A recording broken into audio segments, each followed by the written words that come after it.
அனைவருக்கும் வணக்கம். அமைத்துவ சேவை உத்தியோகத்த தர 3 அலுவலர்களுக்கான இபி வழிகாட்டல் வகுப்பு தொடரின் தாங்கள் 2வது கணக்கீட்டு முறைமை வகுப்பில இணைஞ்சிருக்கிறோம்.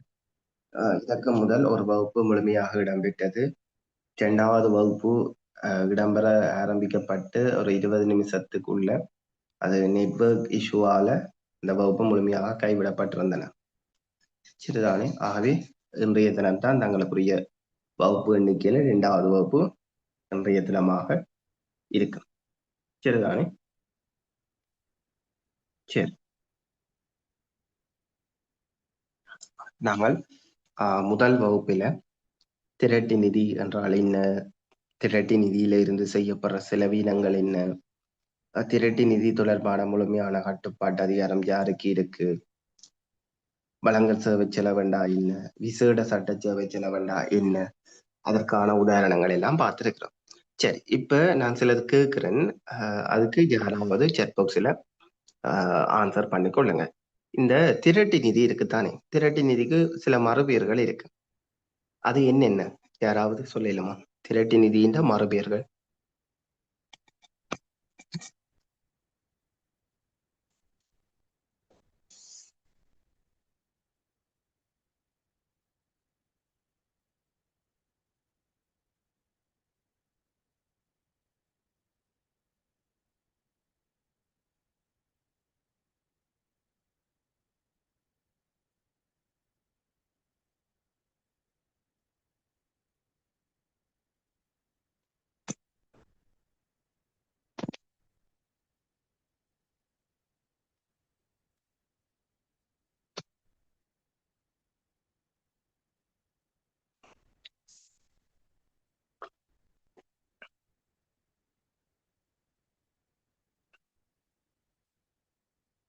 எஸ், திரட்டு நிதி, பொது நிதி, ஒன்றித்த நிதி எல்லாம் சேம்.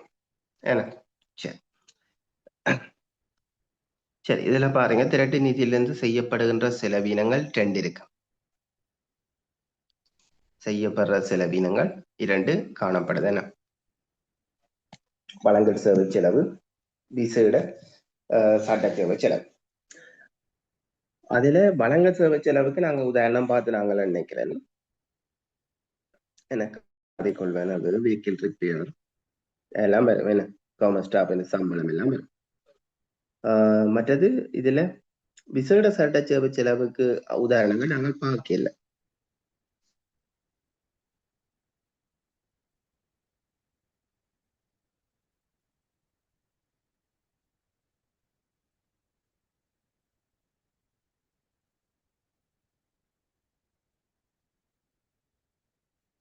சரி, விசேட சட்ட சேவைக்கு என்ன உதாரணம் வரும்?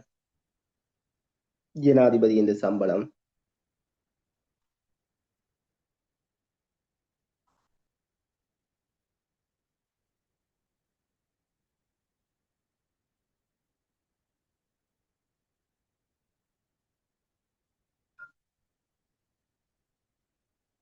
போட்டுக்கொள்ளுங்க. ஜனாதிபதியின் சம்பளம். இப்ப பாக்குறது வழங்கல் சேவை செலவுக்கு உதாரணமா?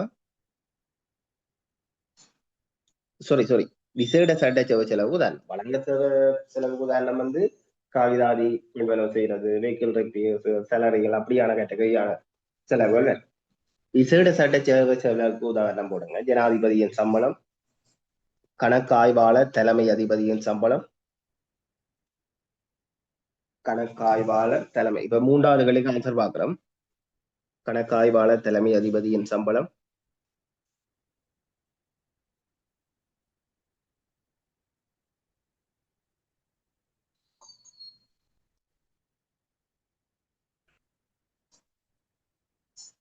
பாராளுமன்ற செயலாளரின் சம்பளம்,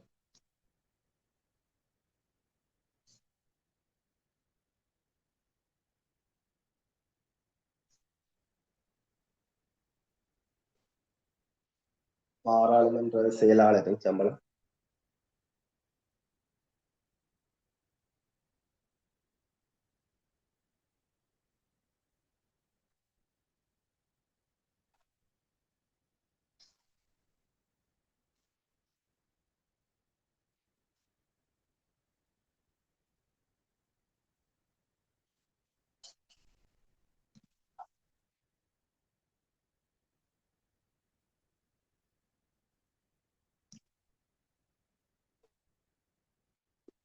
தேர்தல் ஆணையாளரின் சம்பளம், தேர்தல் ஆணையாளரின் சம்பளம்,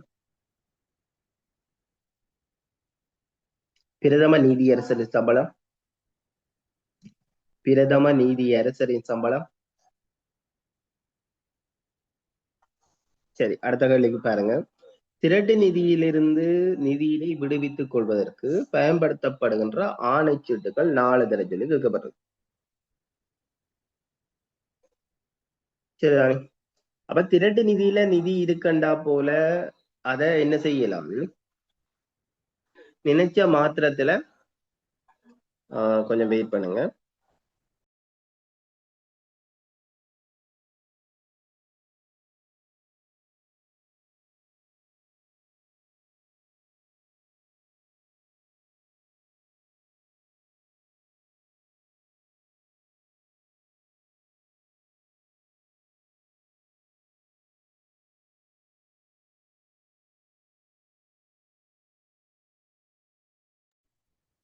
ஓகே, இப்ப இந்த திரட்டு நிதியில இருந்து நிதி இருந்தா அதை நினைச்ச மாத்திரத்துல செலவு செய்யலாம். சரிதானே? அப்ப அதுக்கு சில விடுவிச்சு கொண்டதுக்கு ஆணைச்சீட்டுகள் இருக்கு. சரிதானே? அப்ப நீங்கள் ஒரு சப்கெடிங்கா போடுங்க. சப்கெடிங்க ஆணைச்சீட்டுகள். சரிதானே? ஆணைச்சீட்டு. சரி, நம்ம ஆணைச்சீட்டுனா என்னன்னு கூட கேட்கப்படலாம். ஆணைச்சீட்டுகள் எழுதி கொள்ளுங்க, விளங்கப்படுத்துறேன். ஆணைச்சீட்டுகள் என்று போட்டு எழுதுங்க. பாராளுமன்றத்தினால் ஆணைச்சீட்டு கண்டு போட்டு எழுதுங்க. பாராளுமன்றத்தினால்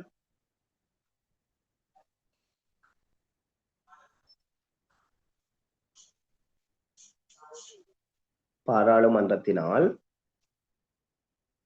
ஒதுக்கீட்டு அதிகார சட்டம்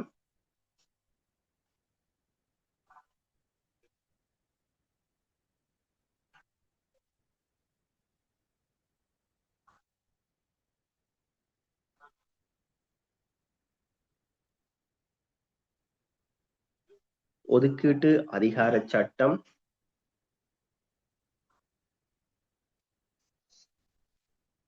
ஒதுக்கீட்டு அதிகார சட்டம் பாராளுமன்றத்தினால் ஒதுக்கீட்டு அதிகார சட்டம் அல்லது வேறு விசேட தீர்மானங்கள் நிறைவேற்றப்பட்ட பின் அல்லது வேறு விசேட தீர்மானங்கள் நிறைவேற்றப்பட்ட பின்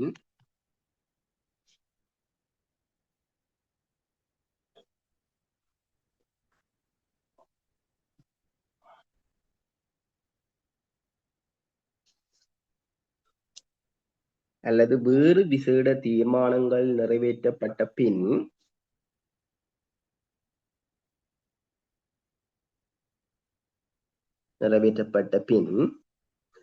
திரட்டு நிதியிலிருந்து செலவு செய்வதற்கு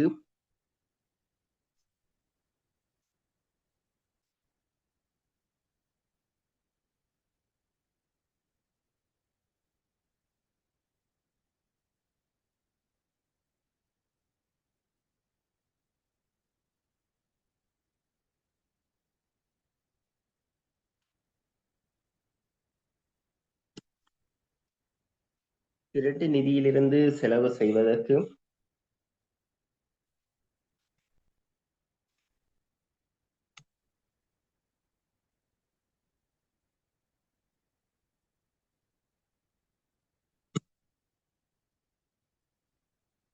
திரட்டு நிதியிலிருந்து செலவு செய்வதற்கு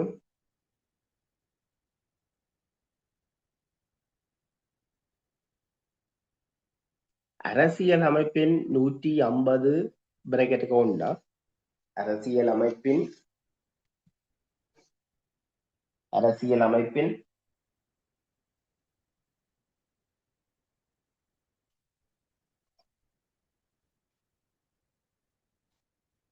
அரசியல் அமைப்பின் 150 பிராக்கெட்டுக்கு உண்டு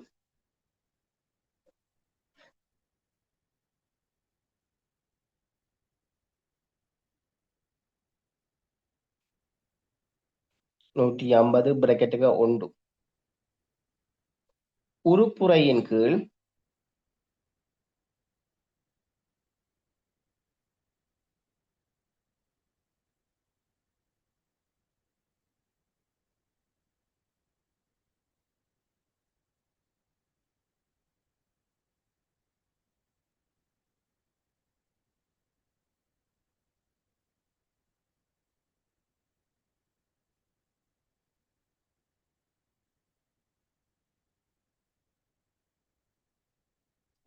உறுப்புரையின் கீழ்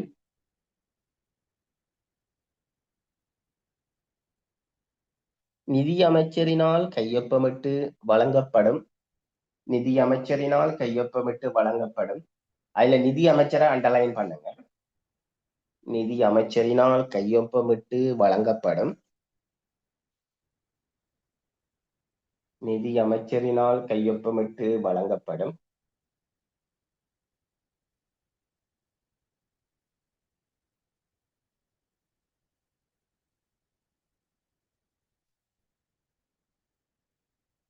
நிதி அமைச்சரினால் கையொப்பமிட்டு வழங்கப்படும் அதிகாரபூர்வமான ஆவணமே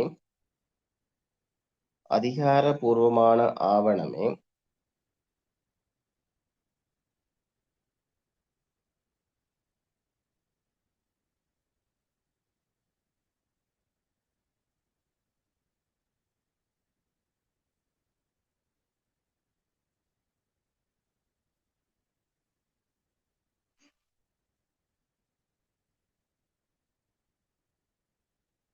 அதிகாரபூர்வமான ஆவணமே ஆணைச்சிட்டா.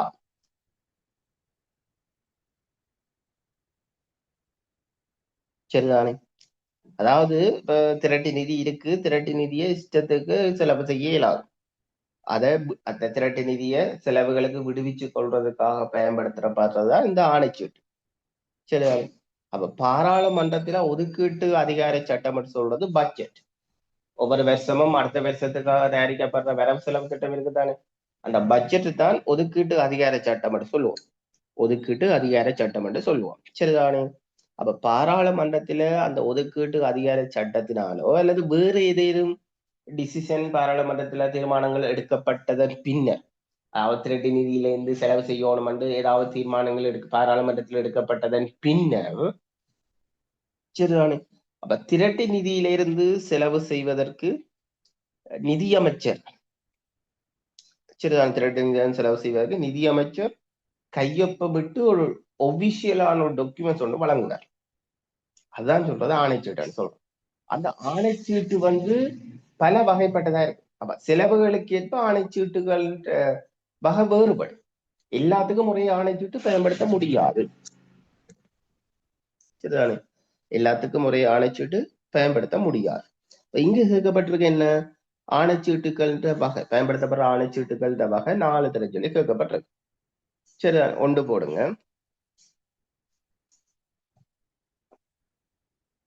ஒன்று. அப்ப நாங்க இப்ப பார்க்க போறது ஆணைச்சீட்டுகள், அதே நேரம் அந்த ஆணைச்சீட்டு என்னத்துக்கு பயன்படுத்தப்படுது, ரெண்டையும் பார்க்க போறோம். அப்ப ஒன்று போடுங்க, பொது ஆணைச்சீட்டுகள்.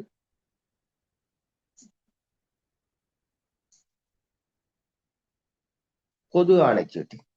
அப்ப பொது ஆணைச்சீட்டு பாத்தீங்கன்னா இதுக்கு, அதாவது திரட்டு நிதியில இருக்கிற பணத்தை இந்த வளங்கள் சேவை செலவு இருக்குதான் பார்த்துறாங்க. இந்த வளங்கள் சேவை செலவுகளுக்கு நிதி வழங்குறதுக்காக, இப்ப வழங்க சேவை செலவு இருக்குன்னா அதுக்கு நிதி வழங்குறதுக்காக எந்த ஆணைச்சீட்டு பயன்படுத்தப்படும்னா பொது ஆணைச்சீட்டுகள் பயன்படுத்தப்படும். அப்ப பொது ஆணைச்சீட்டுகள் என்று போடுங்க. முதலாவது பொது ஆணைச்சீட்டுகள் பிராக்கெட்டுகளை போடுங்க. வளங்கள் சேவை செலவுகளுக்கு நிதி வழங்கல்.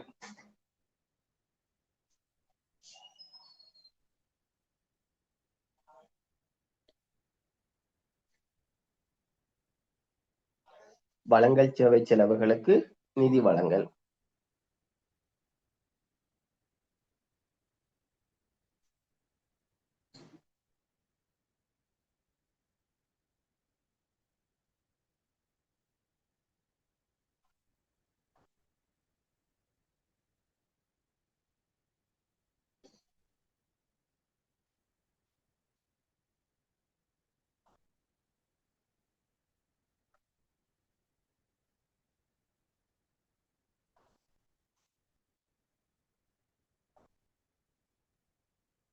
வழங்க சேவை செலவுகளுக்கு நிதி வழங்கல். இரண்டாவது ஆணைச்சீட்டு போடுங்க.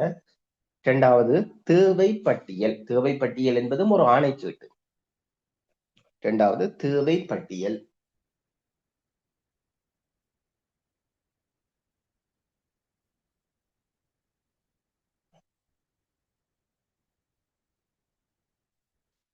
இரண்டாவது தேவை பட்டியல்.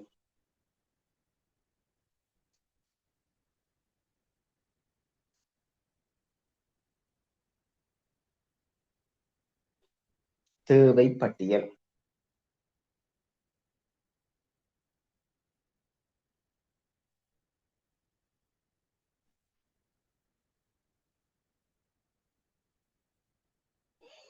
சம்டைம் இந்த வழங்கல் சேவை செலவுகளுக்கு செலவு இருக்கும்.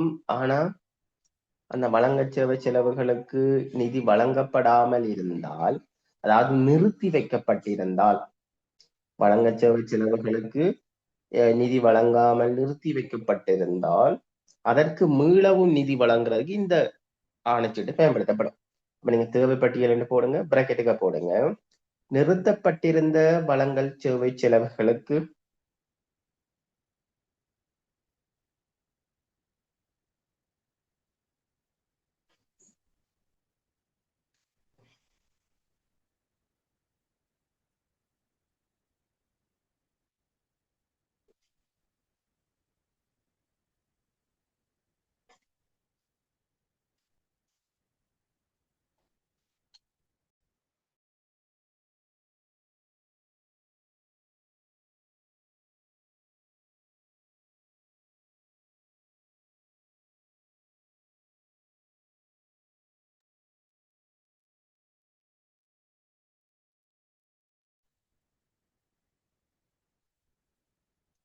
அப்ப தேவை பட்டியல் நிறுத்தி வைக்கப்பட்ட வழங்கல் சேவை செலவு. தேவை பட்டியல் என்னத்துக்கு? நிறுத்தி வைக்கப்பட்ட வழங்கல் சேவை செலவு.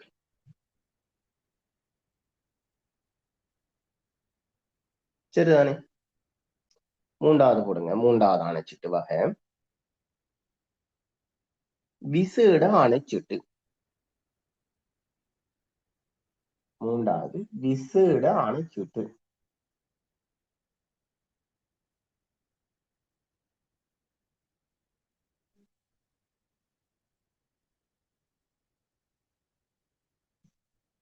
விசேட ஆணைச்சீட்டு.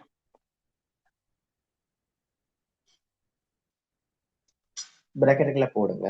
குறை நிரப்பு மதிப்பீட்டுக்கு நிதி வழங்க.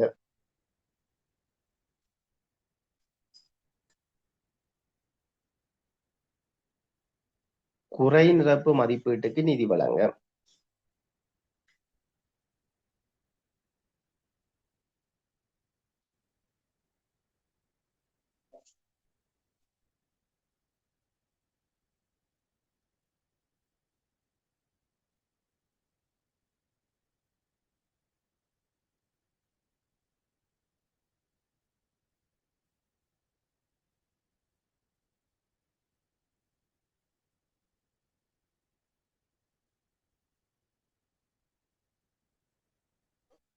இப்ப நாங்க அங்கால பார்க்க போறோம். குறை நிரப்பு மதிப்பீடுண்டா என்ன? குறை நிரப்பு மதிப்பீடு என்னென்ன சந்தர்ப்பத்துல சமர்ப்பிக்கப்படும் போன்ற விஷயங்கள் அடுத்தடுத்து பார்க்க போறோம். சரிதானே? சரி, அது விசேட ஆணைச்சீட்டு. என்ன அடுத்தது போடுங்க. இன்னொரு ஆணைச்சீட்டு விசேட சட்ட ஆணைச்சீட்டு. விசேட சட்ட ஆணைச்சீட்டு. விசேட சட்ட ஆணைச்சீட்டு வந்து விசேட சட்ட சேவை செலவுகளுக்கு நிதி வழங்க பயன்படுத்தப்படும்.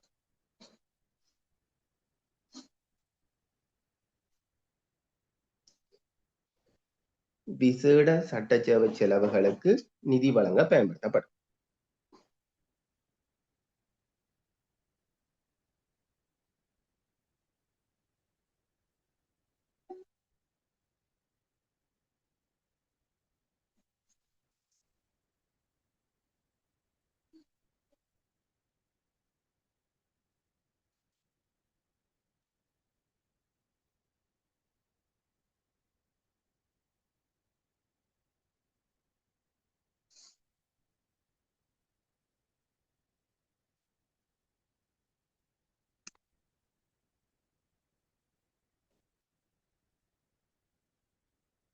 சரிதானே? விசேட சட்ட ஆணைச்சீட்டு விசேட சட்ட சேவை செலவுகளுக்கு நிதி வழங்கும். அடுத்தது போடுங்க. அடுத்தது பிற்சேர்ப்பு. பிற்சேர்ப்பு விசேட சட்ட ஆணைச்சீட்டுகள். பிற்சேர்ப்பு விசேட சட்ட ஆணைச்சீட்டுகள்.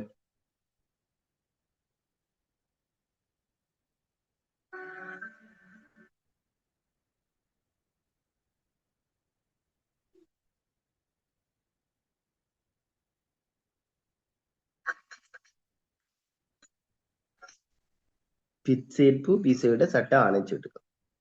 வடிவா நோட் பண்ணுங்க. பிற்சேர்ப்பு விசேட சட்ட ஆணைச்சீட்டுகள். இது பாத்தீங்கன்னா இந்த விசேட சட்ட சேவை செலவுகள் இருக்குதானே, அதற்கு மேலதிகமாக நிதி வழங்குறது. போடுங்க பிராக்கெட்டுக்கு. பிற்சேர்ப்பு விசேட சட்ட ஆணைச்சீட்டுகள் என்று போட்டு பிராக்கெட்டுக்கு போடுங்க. விசேட சட்ட சேவை செலவுகளுக்கு மேலதிகமாக நிதி வழங்க.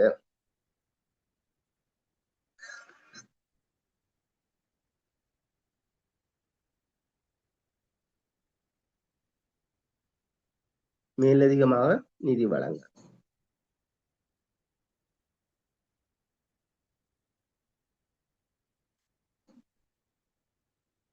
அடுத்தது போடுங்க. முற்பண ஆணைச்சீட்டுகள்.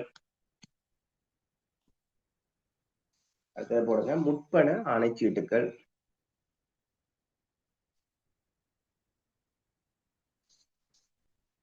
முற்பண ஆணைச்சீட்டுகள்.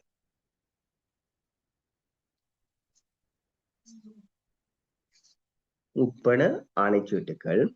இந்த முற்பண ஆணைச்சீட்டுகள் என்று சொல்றது பிராக்கெட்டுக்கு போடுங்க. முற்பண கணக்கு முயற்சிகளுக்கு நிதி வழங்க. முற்பண கணக்கு தொடர்பாக நாங்கள் புரிந்த ஒரு டாபிக்கா பார்க்க போறோம். முற்பண கணக்கு என்ன, முற்பண கணக்கின் வகைகள் என்ன, முற்பண கணக்கின் எல்லைகள் என்ன எல்லாம் நாங்க புரிந்த பார்க்க போறோம். சரிதானே? இப்ப முற்பண கணக்கு, முற்பண ஆணைச்சீட்டுகள், முற்பண கணக்கு முயற்சிகளுக்கு நிதி வழங்க. சரி, அப்ப இந்த ஆணைச்சீட்டுகள் என்னன்னு பார்த்திருக்கிறோம். இந்த ஆணைச்சீட்டுகள் இந்த வகைகள் பார்த்திருக்கிறோம். அதை நான் ஒவ்வொன்றா சொல்றேன், விடுபட்டாக திருப்பி நோட் பண்ணி கொள்ளுங்க. சரிதானே? முதலாவது பொது ஆணைச்சீட்டுகள், வழங்க சேவை செலவுகளுக்கு நிதி வழங்க. பொது ஆணைச்சீட்டுகள் பிராக்கெட்டுக்குள்ள வழங்கல் சேவை செலவுகளுக்கு நிதி வழங்க. இரண்டாவது தேவை பட்டியல், அது நிறுத்தப்பட்டிருந்த வழங்கல் சேவை செலவுகளுக்கு நிதி வழங்க. நிறுத்தப்பட்டிருந்த வழங்கல் சேவை செலவுகளுக்கு நிதி வழங்க.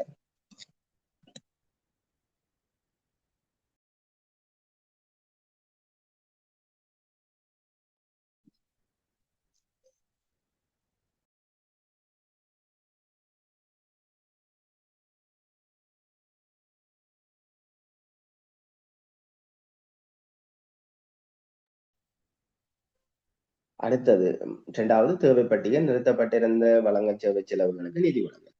மூன்றாவது விசேட ஆணைச்சீட்டு. மூன்றாவது விசேட ஆணைச்சீட்டு. விசேட ஆணைச்சீட்டு குறைநிரப்பு மதிப்பீட்டுக்கு நிதி வழங்க. குறைநிரப்பு மதிப்பீட்டுக்கு நிதி வழங்க. அடுத்தது விசேட சட்ட ஆணைச்சீட்டு. விசேட சட்ட ஆணைச்சீட்டு, அது விசேட சட்ட சேவை செலவுகளுக்கு நிதி வழங்க. விசேட சட்ட சேவை செலவுகளுக்கு நிதி வழங்க. அடுத்தது பிற்சேர்ப்பு விசேட சட்ட ஆணைச்சீட்டுகள். அடுத்தது பிற்சேர்ப்பு விசேட சட்ட ஆணைச்சீட்டுகள், அது விசேட சட்ட சேவை செலவுகளுக்கு மேலதிகமாக நிதி வழங்க. விசேட சட்ட சேவை செலவுகளுக்கு மேலதிகமாக நிதி வழங்க.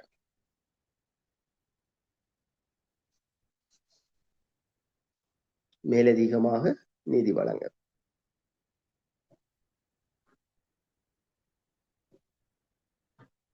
அடுத்தது முற்பட ஆணைச்சீட்டுகள், முற்பட கணக்கு முயற்சிகளுக்கு நிதி வழங்க. முற்பட ஆணைச்சீட்டுகள், முற்பட கணக்கு முயற்சிகளுக்கு நிதி வழங்க. சரிதானே? சரி, ஒரு நோட்டை போட்டுக்கொள்ளுங்க. நோட் போட்டுக்கொள்ளுங்க. நோட் நோட் நோட் போடுங்க. போடுங்க. எதிர்பாராத செலவு நிதி முற்பண ஆணைச்சீட்டு.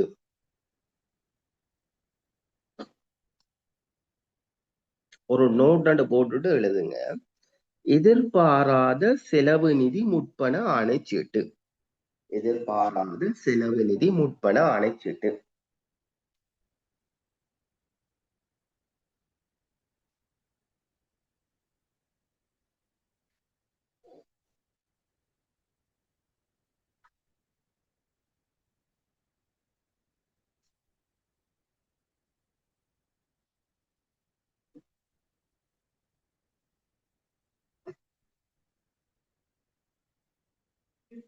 எதிர்பாராத செலவு நிதி முற்பண ஆணைச்சீட்டு எழுதி கொள்ளுங்க. அதை கீழே எழுதுங்க. அவசியமும் அவசரமுமான அவசியமும் அவசரமுமான அவசியமும் அவசரமுமான அவசியமும் அவசரமுமான அவசியமும் அவசரமுமான எதிர்பாராத செலவீனம் ஏற்படும் போது எதிர்பாராத செலவீனம் ஏற்படும் போது எதிர்பாராத செலவீனம் ஏற்படும் போது எதிர்பாராத செலவீனம் ஏற்படும் போது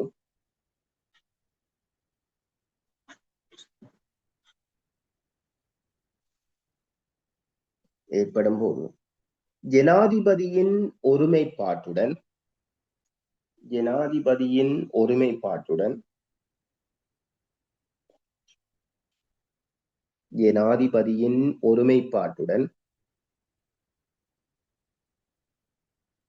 எதிர்பாராத செலவு நிதியத்திலிருந்து அல்லது எதிர்பாராத செலவு நிதியிலிருந்து எதிர்பாராத செலவு நிதியிலிருந்து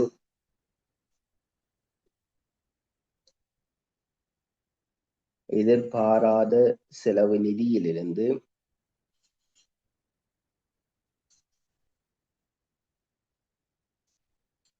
எதிர்பாராத செலவு நிதியிலிருந்து முற்பணத்தை விடுவித்துக் கொள்வதற்காக முற்பணத்தை விடுவித்துக் கொள்வதற்காக முற்பணத்தை விடுவித்துக் கொள்வதற்காக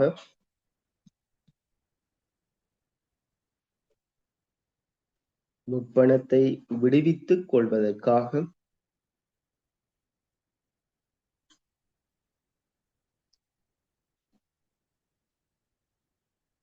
முற்பணத்தை விடுவித்துக் கொள்வதற்காக நிதி அமைச்சரினால் வழங்கப்படும் அதிகாரபூர்வ ஆவணமே நிதி அமைச்சரினால் வழங்கப்படும் அதிகாரபூர்வ ஆவணமே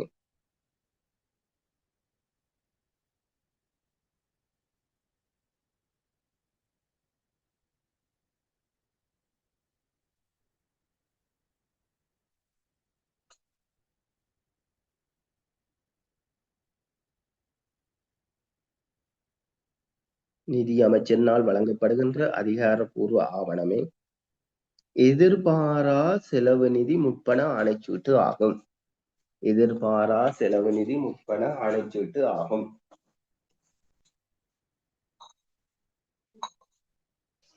எதிர்பாரா செலவு நிதி முற்பண ஆணைச்சீட்டு ஆகும்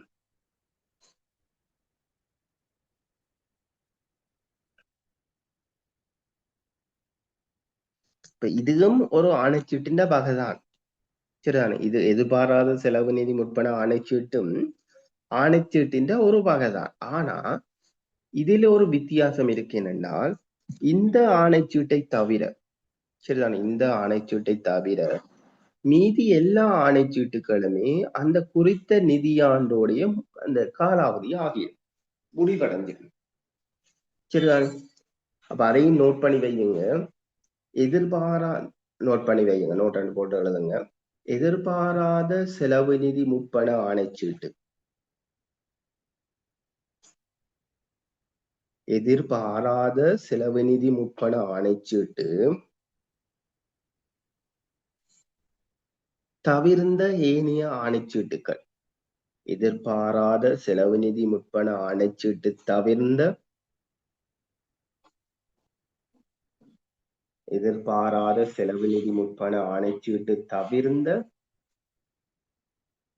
ஏனைய ஆணைச்சீட்டுகள் ஏனைய ஆணைச்சீட்டுகள் குறித்த நிதியாண்டு முடிவடைந்ததும் காலாவதி ஆகிவிடும் ஏனைய ஆணைச்சீட்டுகள்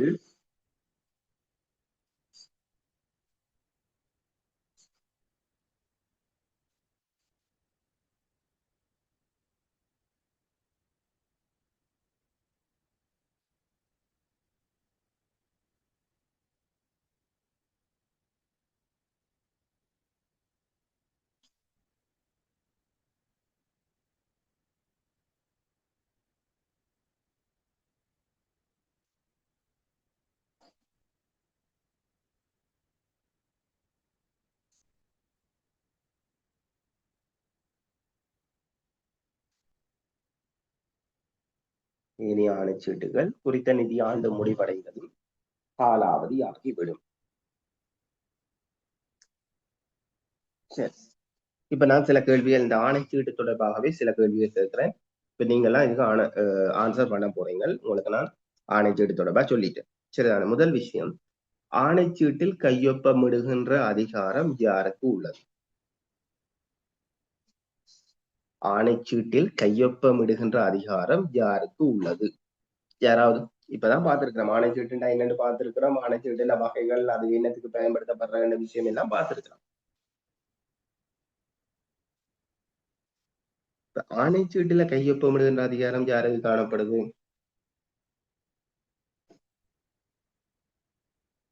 நிதி அமைச்சருக்கு இருக்கு. நிதி அமைச்சருக்கு தான் ஆணைச்சீட்டுல கையொப்பமிடுகின்ற அதிகாரம் காணப்படுது. சரி, இரண்டாவது கேள்வி, குறித்த நிதியாண்டு நிறைவடைந்ததும் காலாவதியாகாத ஆணைச்சீட்டு எது? குறித்த நிதியாண்டு நிறைவடைந்ததும் காலாவதியாகாத ஆணைச்சீட்டு எது? எந்த ஆணைச்சீட்டு?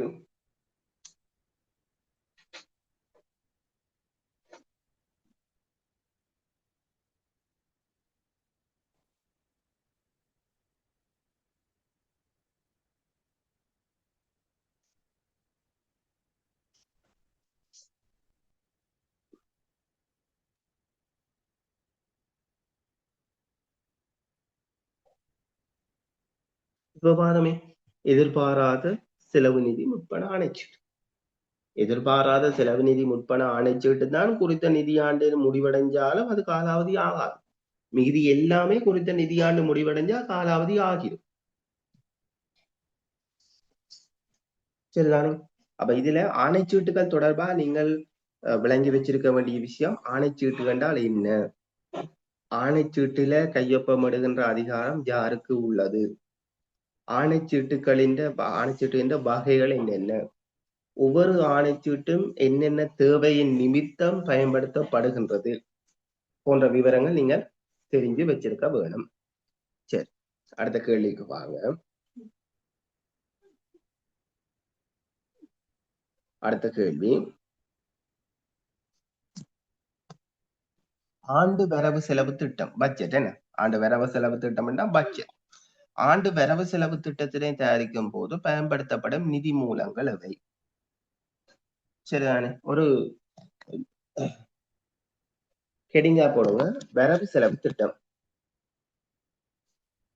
ஒரு ஹெடிங்கா போடுங்க, வரவு செலவு திட்டம்.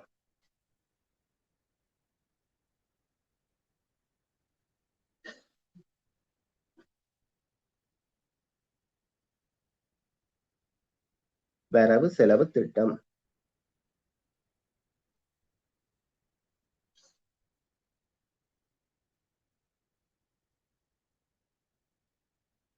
வரவு செலவு பட்ஜெட் என்ன?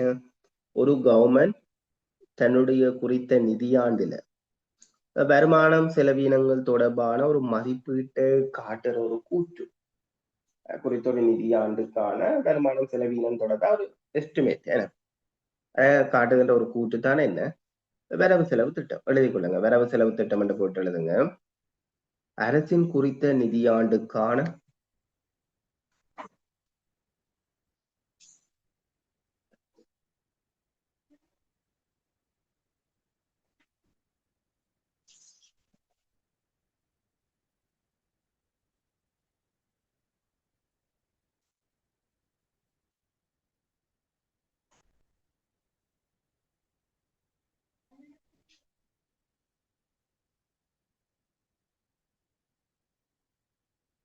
அரசின் குறித்த நிதியாண்டுக்கான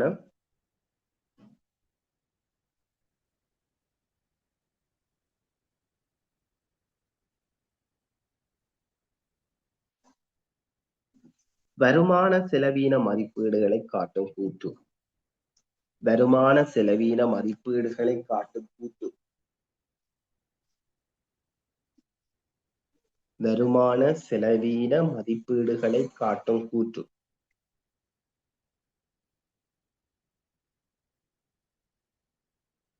வருமான செலவீன மதிப்பீடுகளை காட்டும் கூற்று வரவு செலவு திட்டமாகும். வரவு செலவு திட்டமாகும். சரிதானே? சரி, இன்றைக்கு கிளாஸ் கொஞ்சம் டிலேயா ஸ்டார்ட் பண்ணப்பட்டிருக்கு. அது ஆனா 10 மணிக்கு ஸ்டாப் ஆகுது. நாங்கள் இத்துடன் இந்த கிளாஸை நிறைவு செய்வோம். சரிதானே? அடுத்தடுத்த வகுப்புல நாங்கள் கொஞ்சம் அதிகமாக பார்ப்போம். மற்றது வருகின்ற வாரத்துக்கு அடுத்த வாரம் சம்டைம் வியாழன் வெள்ளி ஒர்க் ஃப்ரம் ஹோம் சம்டைம் வரலாம். ஆகவே அதுக்குள்ள புதன் வியாழன் வெள்ளி சில இடங்கள்ல நாங்கள் கொஞ்சம் கால வகுப்பையும் ஷெடியூல் பண்ண ட்ரை பண்ணலாம். சரிதானே? ஓகே. இதுல அங்கால வரவு செலவு திட்டம், வரவு செலவு திட்டத்துக்கு நிதி கிடைக்கிற மூலங்கள், அதே போல வரவு செலவு திட்டத்துல மதிப்பீடுகள், வரவு செலவு திட்டத்துல மதிப்பீடுகள்ல உள்ளடங்கின விஷயங்கள் என்று பல விஷயம் இந்த வரவு செலவு திட்டத்திலேயே பல விஷயங்கள் காணப்படுது. நாங்கள் ஒவ்வொன்றையும் விரிவாக பார்ப்போம். சரிதானே? ஓகே, நாங்கள் அடுத்த வகுப்புல சந்திக்கலாம். நன்றி.